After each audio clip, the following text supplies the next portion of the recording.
గుజరాత్లో ఉగ్ర కదలికలపై intelligence bureau హెచ్చరికలు జారీ చేసింది. 10 మంది ముష్కరులు గుజరాత్లో ప్రవేశించినట్లు నిఘా వర్గాలు అనుమానం వ్యక్తం చేశాయి.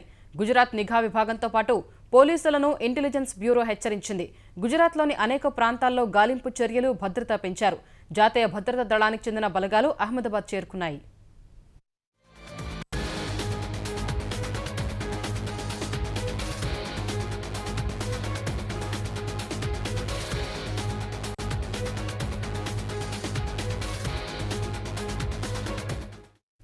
గుజరాత్లో ఉగ్ర కదలికలపై ఇంటెలిజెన్స్ బ్యూరో హెచ్చరికలు జారీ చేసింది.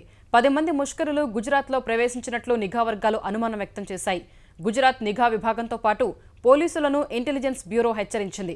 గుజరాత్లోని అనేక ప్రాంతాల్లో గాలింపు చర్యలు, భద్రత పెంచారు. జాతీయ భద్రతా దళానికి చెందిన బలగాలు అహ్మదాబాద్ చేరుకున్నాయి.